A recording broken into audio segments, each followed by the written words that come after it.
They have set up kings, but not by me. They have made princes, and I knew it not. Of their silver and their gold have they made them idols, that they may be cut off. For they have sown the wind, and they shall reap the whirlwind. It hath no stalk, the bud shall yield no meal.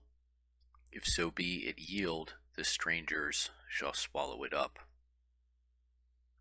Hosea chapter 8, verse 4, verse 7.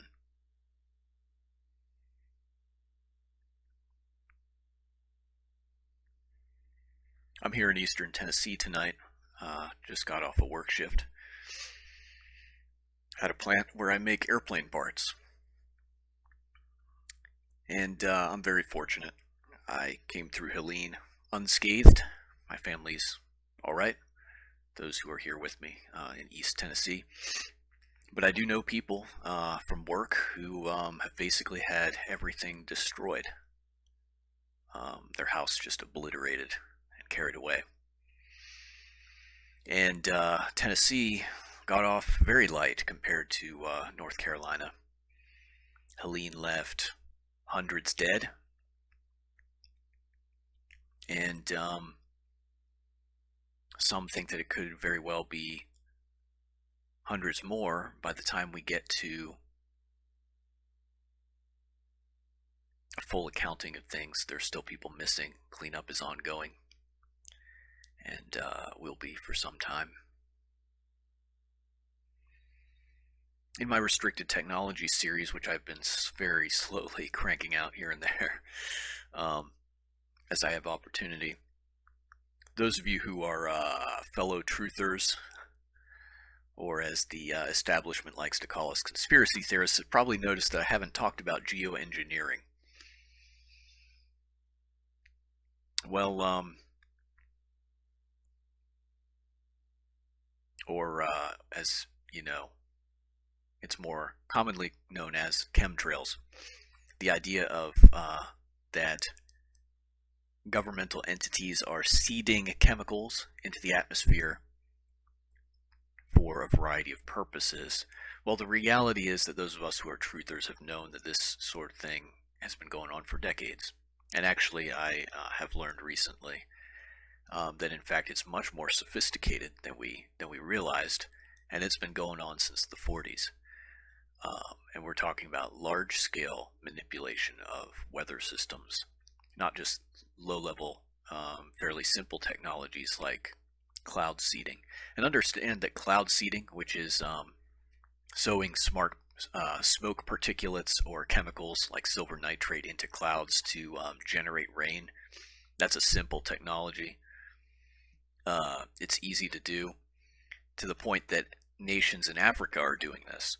And there's actually court cases in international courts where nations in Africa are suing each other because one nation is causing a storm system to dispense its moisture, and then there's another nation next door, downwind of that system that was relying on that moisture, and they're saying, hey, this other nation, they came and they stole our rain. They stole some of that rain that belongs to us. There's actually international lawsuits related to this stuff going on. Many nations around the world are involved in this geoengineering or manipulating the weather. And the United States has used it in warfare, and it's used it, well, that's what we're going to talk about in this video. So I'm showing you some footage here from, I believe this is Hibbler Productions documentary, which is Look Up. And he's got some real interesting stuff in here. It's about chemtrails and the things that they are seeding into our atmosphere. Metals like aluminum, beryllium, lithium. We're going to hear a little bit more. Well, possibly. Well, I'll give you just a brief overview. So some of those metals, you've probably been hearing stories here and there for decades about how the pollinators are dying off, bees and stuff like that. Yeah, they're dying off because atomized metals are blocking their spiracles, which are these breathing holes that insects use to breathe, and this stuff's killing them. And it's also destroying trees that are likewise unable to respirate due to these metal particulates. They're causing health issues in people. Aluminum and lithium, for example. Lithium is actually prescribed for bipolar disorder and other mental health disorders to maintain, a positive mental equilibrium. This stuff's being absorbed into people's systems, and it's going to have an effect. Heavy metal toxicity is a thing, as I can personally attest to, because I had issues late in high school and early in my college years with copper poisoning, heavy metals building up in my body, 1400% normal levels of copper, and they were causing bipolar symptoms for me. And as soon as I detoxed all that stuff out of my system, I went back to being a normal functioning human being. And people are absorbing all these metals that are being sprayed into our atmosphere. And the reasons why this is being done are numerous. We hear a lot of talk of global warming, and so the idea is that if we could make the atmosphere more reflective by possibly putting atomized metals or other particulates into the atmosphere, if the atmosphere can be more reflective, it can reflect sunlight and result in global cooling. So that would be one thing. Another purpose of this stuff is to seed storm systems so that they can maneuver, so they can manipulate and steer them. And we're going to talk about that in just a little bit. So, redacted news. If you're unfamiliar with redacted news, Clayton and Natalie Morris were. Clayton, at least, was a Fox News reporter. Natalie, I believe, also had a background in journalism. I'm not sure if she was actually with Fox News or not. I don't know as much about her. But husband-wife team, and then their team of people and investigators that help them out, they've broken off and formed Redacted News. And they do a good job. They're willing to talk about things that others aren't talking about. They're willing to actually do real journalism. And I don't agree with them and their stances on some things. We don't see exactly eye to eye on Israel, for example, and Islam, I guess, by extension. But at least I can say these people are free thinkers. They're questioning the consensus narrative, and they're willing to actually do their own investigation. In this interview, we have Clayton Morris speaking with Dane Wigington of Geoengineering Watch, I believe is the organization, an organization that takes note and of the government's activities in modifying and manipulating the weather. And this has gone beyond just cloud seeding at this point. Understand something, that the government has directed energy weapons. These allow the government to create hotspots in the atmosphere, hotspots in bodies of water. When you create a hotspot, you create a temperature differential. You have a very hot area next to a cooler area, and that results in transference of heat and motion of those water or air bodies. And understand that that means that they can change the weather and possibly currents on at the very least a local level. And there's a lot of people, for example, who believe that directed energy weapons were used to spawn the very small localized squall that generated a lot of water spouts that sank this private yacht. I think it's pronounced the Bayesian. There was a tech mogul and his family who owned that yacht, and he had classified information on many world governments on hard drives that he kept in waterproof safes on this yacht. Anyway, this very suspiciously timed storm arises with water spouts and destroys the yacht, sinks it. This tech mogul dies. His 18-year-old daughter dies. I think a few people made it off alive.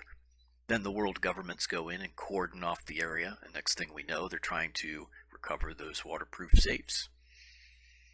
Kind of suspicious.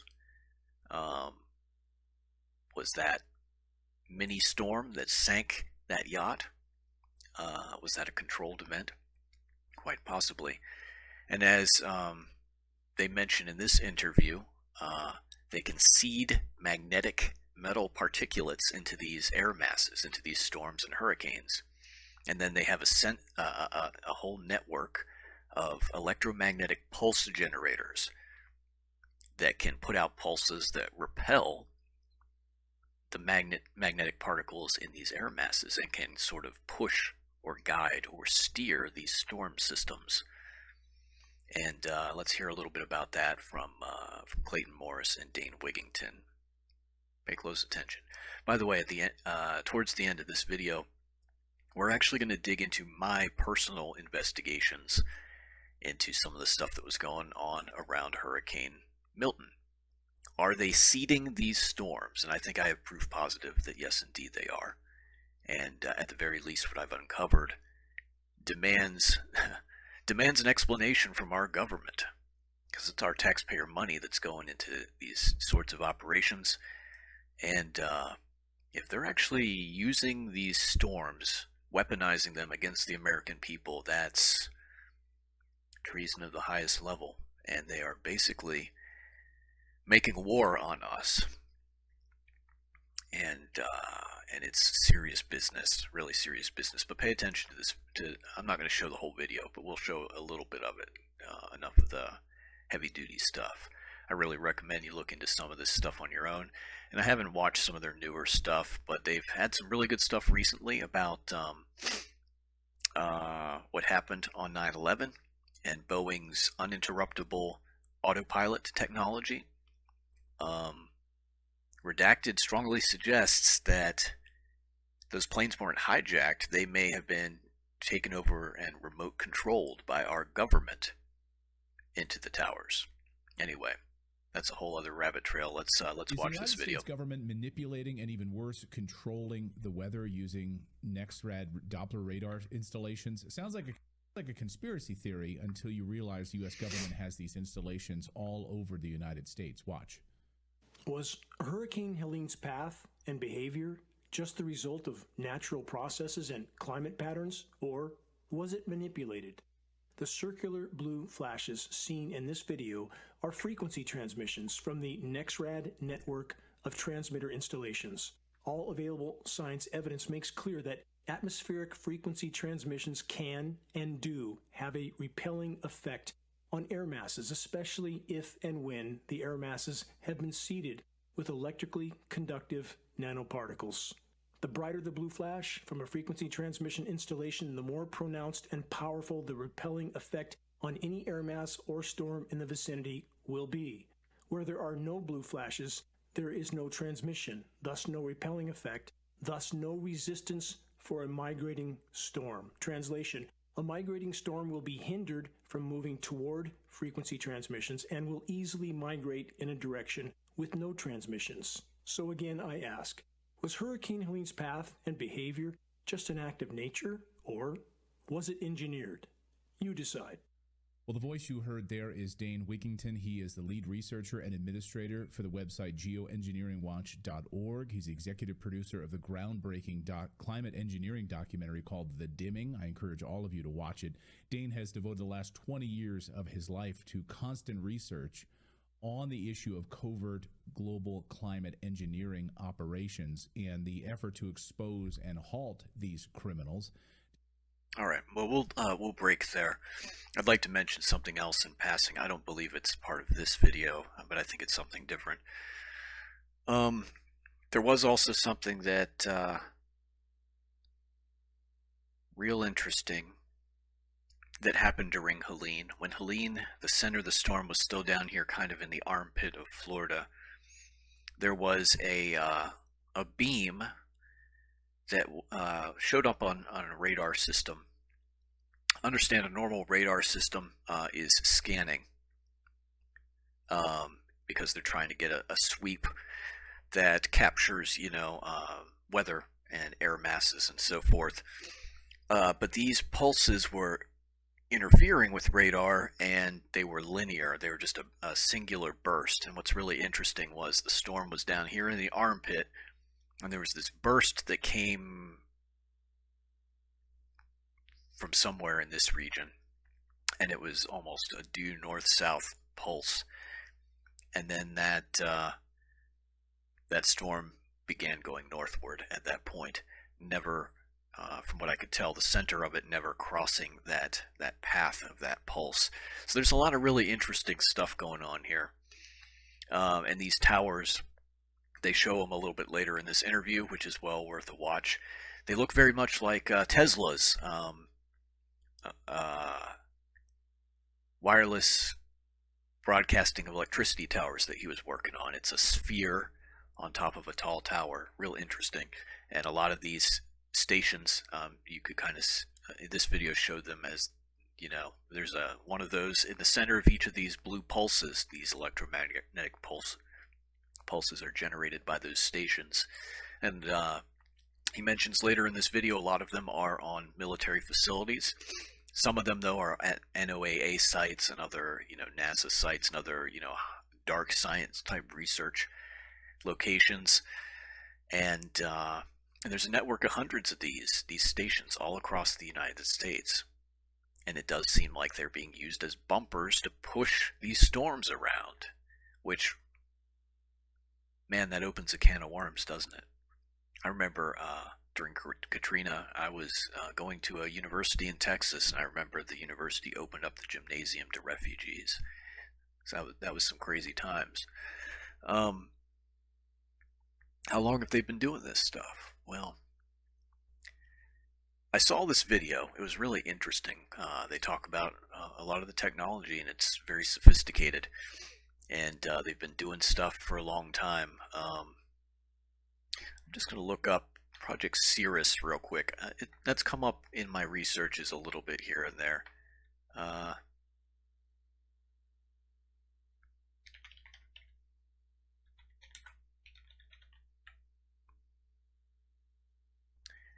Yeah, in the 40s. So General Electric was really involved in weather manipulation technologies back in the day. And I thought it was in the 40s, but I didn't want to misquote that.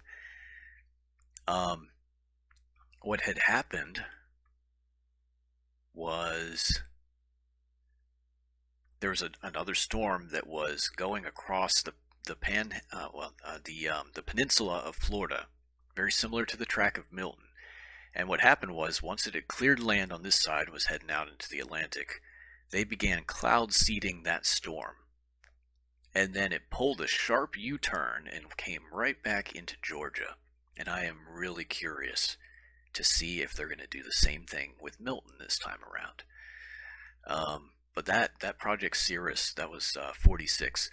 And one of the researchers involved in that was certain that it was the interference of these scientists that shifted that storm.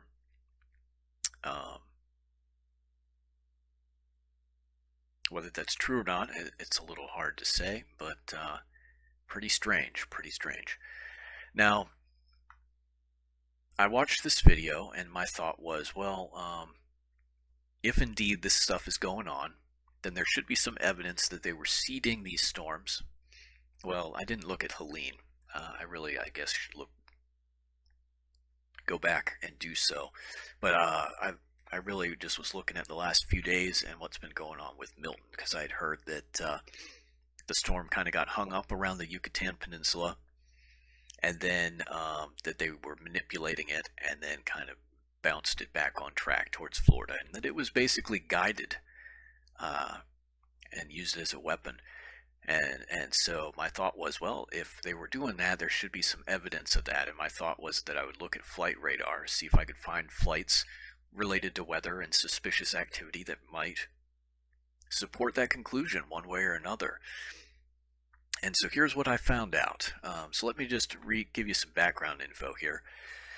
So flights that are given the TEAL or the NOAA mission tag, I guess, are supposedly they're reconnaissance flights to gather meteorological data, and that does seem to be true from what I observed of the NOAA flights. But the TEAL mission flights being run by the U.S. Air Force, they're doing some weird stuff in terms of the maneuvers that they're pulling. So what you're about to see is, I forget exactly how many there were, about a half dozen different flights being run. In this playback, you'll see that their tags are TEAL 71, TEAL 72, and TEAL 73. And these flights are zipping in and out of that region where Milton was forming. And then they're doing some weird stuff. And we'll take a peek at some of the NOAA mission aircraft and their paths, and we'll compare it to the TEAL mission aircraft and their paths, and we'll just kind of take a look at some of this stuff. But the TEAL craft are these. They're Weatherbirds. Lockheed Martin WC-130J Weatherbirds. And I was telling one of my coworkers about this today, and she said, yeah, and amazingly, we probably help to make the engines for these things. And I said, you know what, probably we do. And wow, that doesn't really sit too well with me. At the same time, my tax money is always being stolen to fund evil things that our government's doing. There's nothing I can really do about it, and I gotta make a living. But these are a heavy duty plane that's designed to fly in storms. You can see they're built very robustly, and then very unique propeller setup. And the world's most powerful meteorologist, the website says. The equipment is specialized weather equipment, and supposedly it's monitoring only, but I am really skeptical of that in light of the maneuvers that these things are pulling. I think that these are also equipped with stuff to be able to seed these storms and air masses, and I think that that is what they were doing during Milton. At the very least, the government owes us an explanation as to what these TEAL flights were doing, as you'll see as we look through this here. All right. Let me see if I can get this going.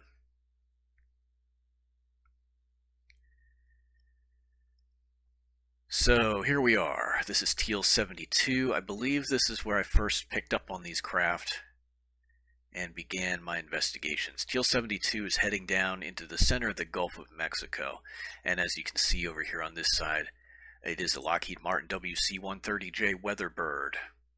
It is being operated by the, I don't know if this one says it or not, but it's being operated by the Air Force.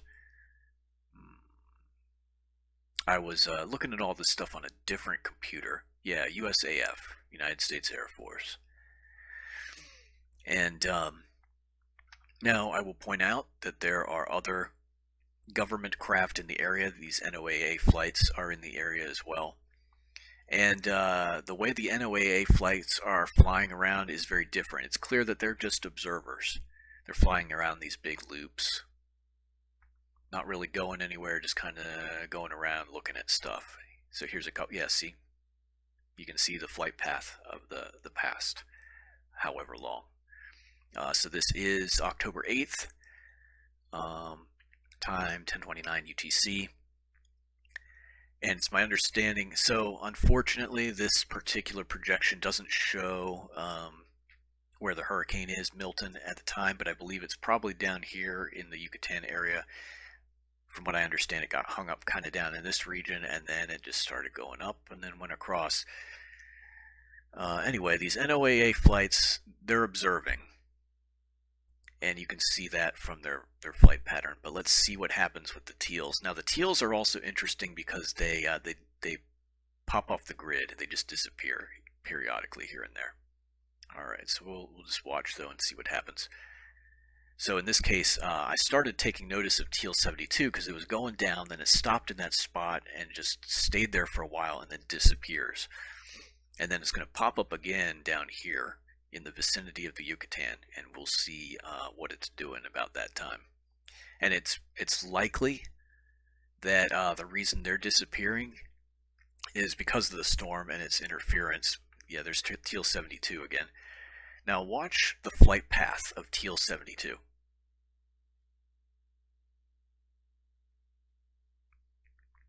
You're going to notice that all of these teal flights, these weatherbirds, they zip down to a particular AO, area of operations, and then they kind of do like what a child would do to color in a space, in a coloring book. They just do a quick scratch. I'll illustrate with my mouse here like this, side to side, across, and then they'll go the other way. In other words, they're doing like a waffle or a grid pattern. Okay, sorry about that. I wasn't able to catch everything in a continuous shot, so I wanted to come back here and show you guys this, because I'm kind of jumping around a little bit. I don't know that my timestamped bookmark that I initially jumped in on was quite right. But here we go. This is Teal 72 is down here doing its weird patterns, its weird scribbles out over an area. Let's actually speed this up a little bit and see what we get.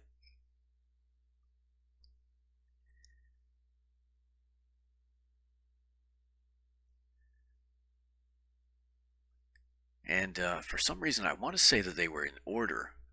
Well, don't quote me on that. I was tired when I was watching this last night. But look at what Teal's doing. It's just kind of zipping around. This isn't as organized a pattern as one of the other ones that I saw, where it was kind of just very much a waffle shape that it was doing. It zigzags one way. Like you can see, it's Teal is down there doing something, and it's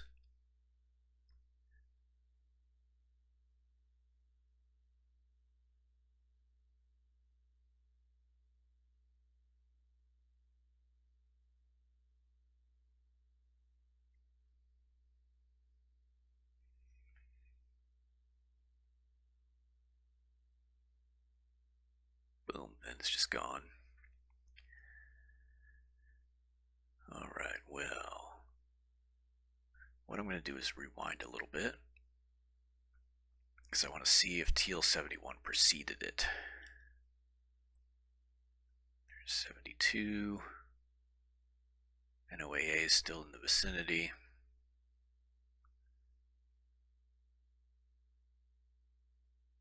NOAA.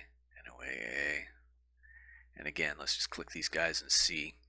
These guys are just making their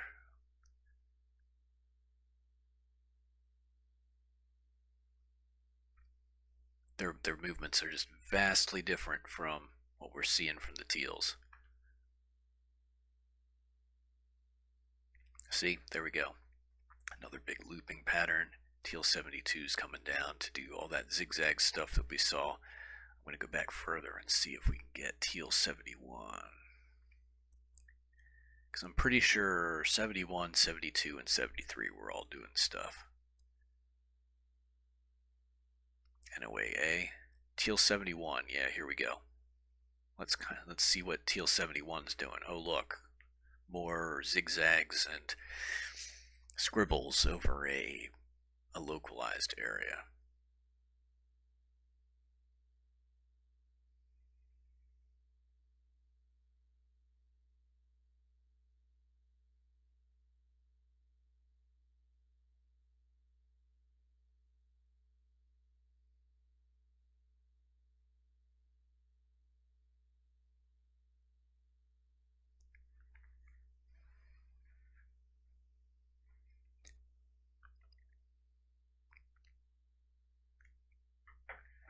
Alright, well, the radar's in and out, it looks like. Let's get that back.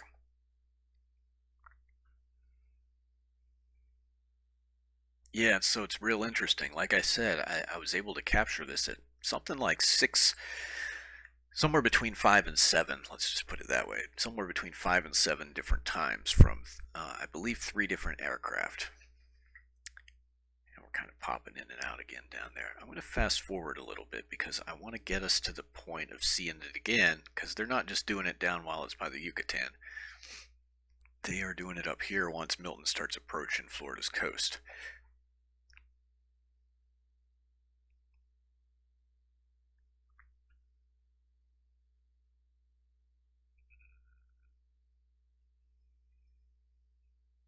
Well, I'm going to end this little snippet and then I'll pull it back. I'll get record again when I get to the good stuff. All right, so here we are a little bit later along than we were in that the previous segment. NOAA craft are out here just zipping around. TEAL 73 is down in here somewhere. I'm hoping to pick it up again in a moment. We'll see. But again, let's look at the NOAA craft.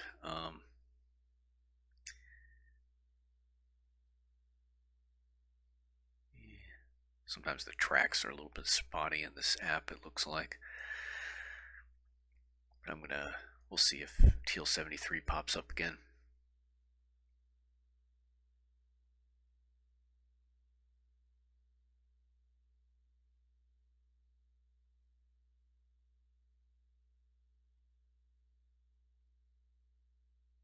I think some of this is actually issues with the website, unfortunately. I was having an overall better experience the other day. TEAL 73, there it is again. Yeah, let's zoom in on that. Here we go, and once again, TEAL 73 is flying around in this interesting pattern.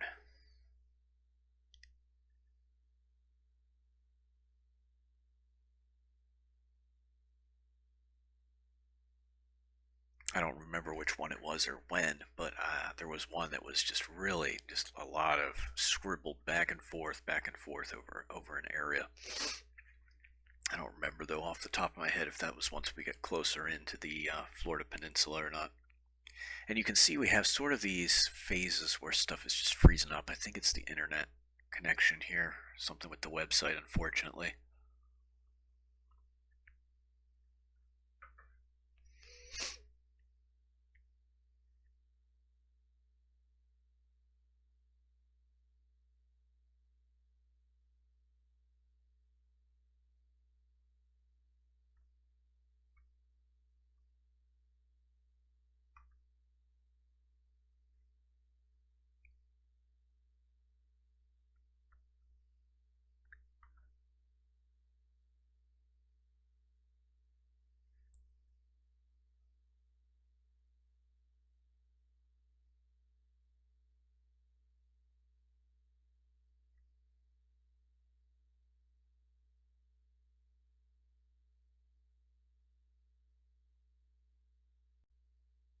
Alright, so I'm going to apologize here. I was unable to capture everything in one continuous shot, which I usually try to do for the sake of simplicity, but I may stop doing that just because it tends to be a little bit more inefficient. But here you can see what I'm doing is I'm going back in time from my original first reference point. And it's a little tricky because these TEAL flights, these are USAF Weatherbirds, they do pop in and out and kind of disappear, and you have to click them in this particular website, Flight Radar 24, in order to see their previous flight path. So it's a little hard kind of locking it in, and I'm not going to be able to get everything in one continuous shot. So what I'm going to do is just jump around without recording, and then when I find something interesting, pop to it and show you guys. So this is TEAL 71. This is 8 October 2024. 521 UTC. This is the lead up to Milton hitting Florida. And remember, Milton kind of got hung up around the Yucatan. That's where we are right now. And unfortunately, like I said, this particular app does not show the weather layer. So a little extra work would have to be done to kind of correlate everything, but look at what these Weatherbirds are doing. Look at the flight pattern. Very different from the NOAA birds that I pointed out, which are just doing these big looping observational paths. The TEALs are doing something else. They are, I believe, seeding the storm. And what we're going to try to do, and see, this happens a lot too, where, yeah, I was wondering if that was going to happen. All right.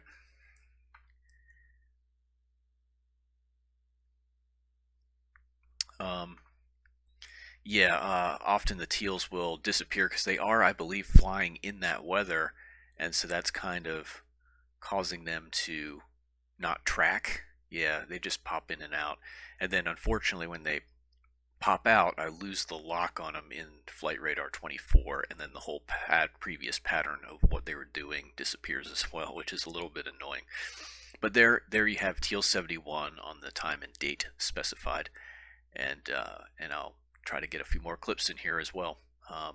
We'll start by going backwards in time earlier, and then we'll pick up where I initially jumped in at the beginning of this video and go forward up through, well, the present time, which would include Milton making landfall in Florida and then beyond, because I'm really curious to see if out east of Florida they're still shooting these Weatherbirds out there and manipulating that storm. We'll see that. And then possibly we might take a look at Helene as well and just see if we can see the same sorts of activity going on pre-Helene. I'm not going to make promises on that, but we'll see what happens. All right, I'll be back in a moment with another clip for you.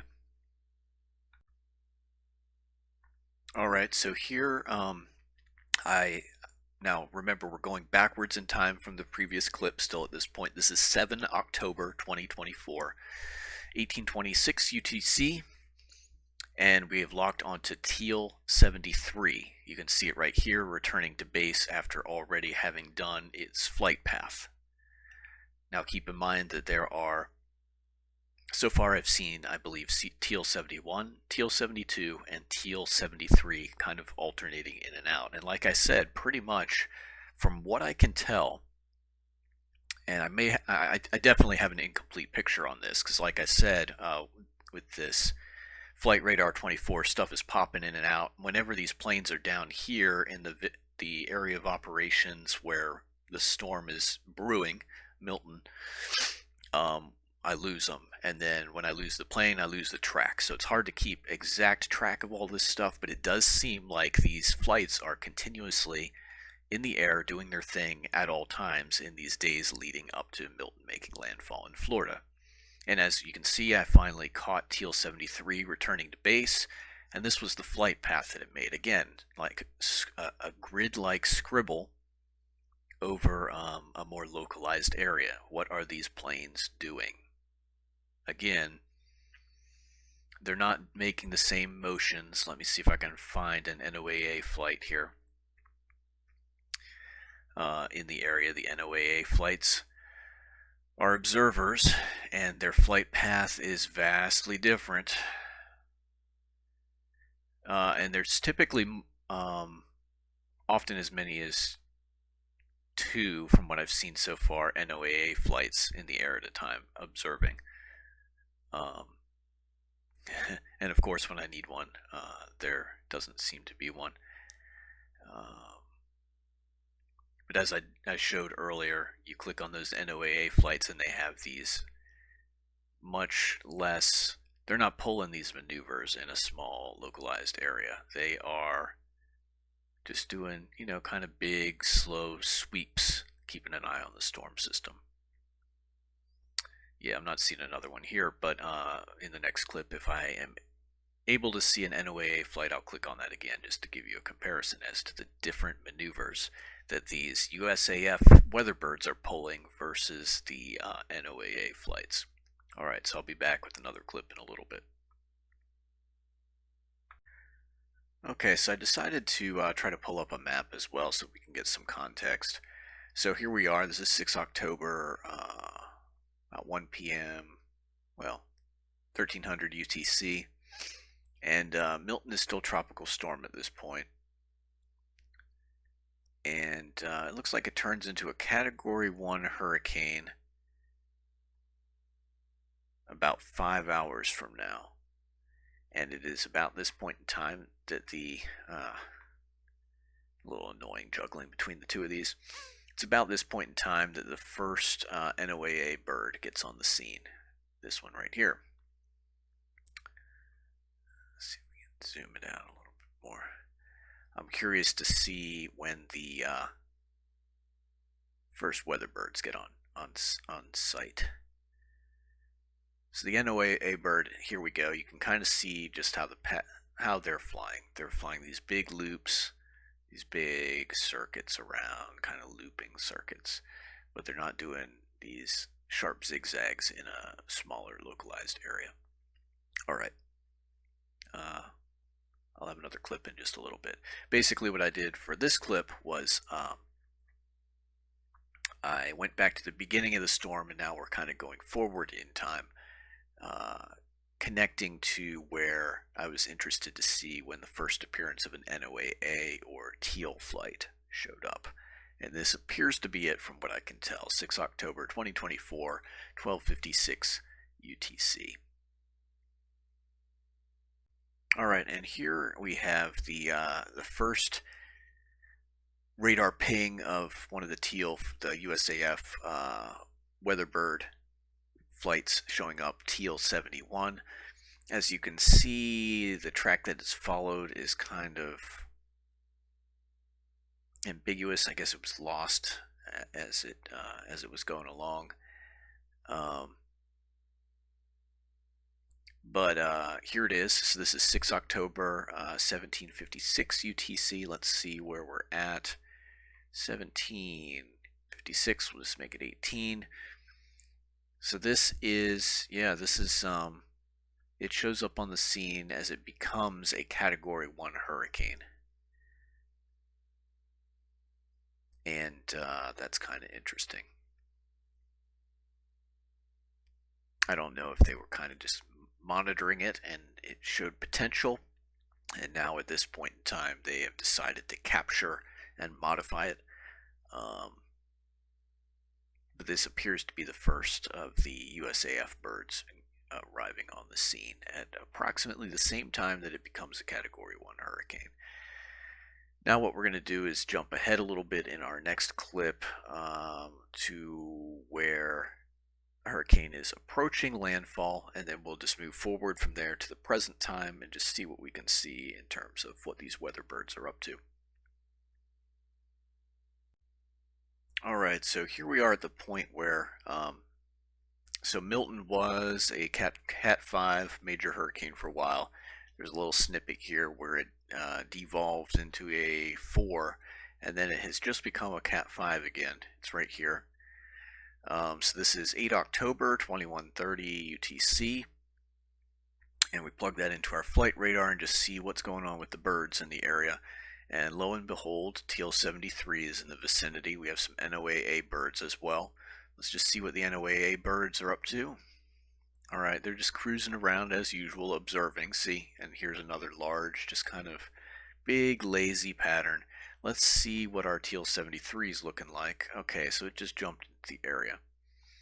So we'll follow it as it goes along and just kind of see. Well, we lost it. Here it is again. Nope, that's something different. TEAL 73. Yeah, okay, it's over here. Yeah, we can see once again it's doing this zigzag pattern. And let's see if we can get a glimpse. This is about 2300 UTC.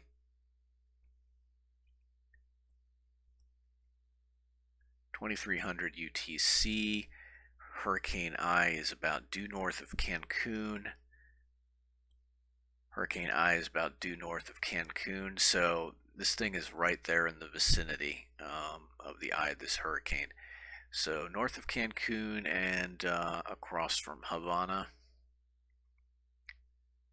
So right here. So TEAL 73 is operating just south in this little box south of the eye of the hurricane.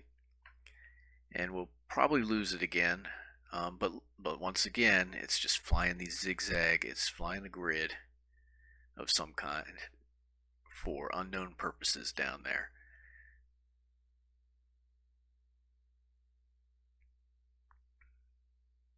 All right. All right, so here's where we're at again. We are 9 October 2024, 11:56 UTC. And so our storm is southwest of Tampa, right about here. It has just downgraded to a Cat 4 major hurricane at this point.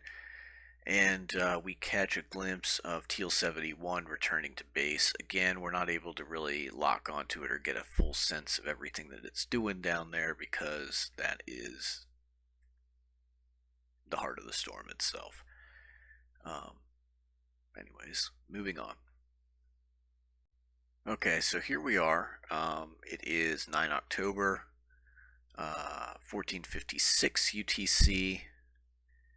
So we'll just call it 1500. So here is where Milton is. It's a Cat 4 major hurricane still. It's about in line with Miami, closing in on the Florida coast. I mean, obviously they're getting rain and the storm's there already, but the eye hasn't yet passed onto the land yet. But so you know, Miami's there, right up in here. So here's TEAL 72 coming into the area, and it's south of the eye. Now, just a reminder as to what that Geoengineering Watch interview was saying about how these systems work.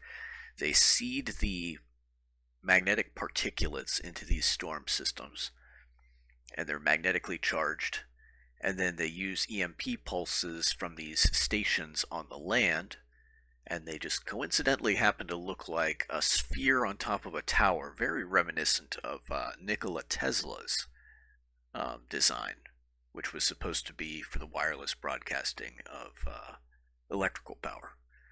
That's mighty interesting.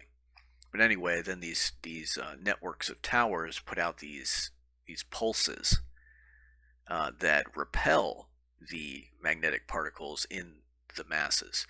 And actually, this is what we were seeing all along Yucatan here, where they were doing these, you know, little scratches all along this area here, where they tried to keep that storm pushed north and keep it from running aground and dissipating, so to speak, on the Yucatan Peninsula or getting stuck on Cuba. Is that what they're doing? So they're putting, so the storm's up here. Well, it's the eye of it is across from Miami, which is in this vicinity here somewhere. So you know it's up in here somewheres, and this guy is operating down to the south of it. So are they putting this stuff in place and then pushing it and pushing that storm northwards into Florida? That does seem to be what's going on. Anyway, let's just keep bumping around here and just see what happens with TEAL 72. Yeah, sure enough, once again, now it disappears there. Let's go back a little bit and see if we can grab it. And I'm interested to see, what's this? So there's our TEAL 72. And I think what pops up down in here is TEAL 72 again. Let's just check. Nope, it's not. It's something entirely different. Same type of icon. Let's see if we can catch it again real quick before I call it quits on this little snippet. Yeah, it's still there in the vicinity, still jumping around and doing sort of a pseudo grid pattern, chicken scratch, waffle, whatever you want to call it. Something's up with these planes. I think we've demonstrated what? Sorry, it's very late for me. It's like 1:20 a.m. here, but we've demonstrated like, well, we've documented easily over half a dozen flights, and at least 4 little chicken scratches like this, where they're going crisscrossing a more localized area. we've documented that, and it's a fair conclusion to say that all these flights are doing this in the vicinity of the hurricane. All right, I'm going to just bump us a couple more hours and see if we can pick it up again. There it is again. Just click it to see what the track is. Unfortunately, every time it loses it and then picks it up again, it marks that as a new track, so we just get this weird little cutoff that looks like it just popped up in the middle of nowhere and then ended up where it currently is. So there's a lack of continuity. I guess if you really wanted to, you could go through and, yep, here we go. It's doing its thing around the coast of Florida. Again, just zigging, zagging, crisscrossing, laying down that waffle pattern. And now it looks like it's probably going to head back to base. Okay, that's all the action for that. All right, well, we'll see if we have anything else interesting coming up here. All right, well, I continued to watch the hurricane until the eye made it across Florida. And I was looking to see if we could see any more teal flights over the Atlantic once the storm kind of passed over the land and was heading away from Florida. And I didn't see anything, nary a whisper. Although I am kind of tired, so I might be missing stuff at this point. But I didn't really even see any NOAA flights either, now that I think about it. Like I said, though, I may have just missed it. I'm getting pretty tired at this point in time. We're approaching 2 a.m. I was going to go back and check on Helene and see if we could see the same sort of interference by these USAF Weatherbirds. And unfortunately, this website does have a lockout.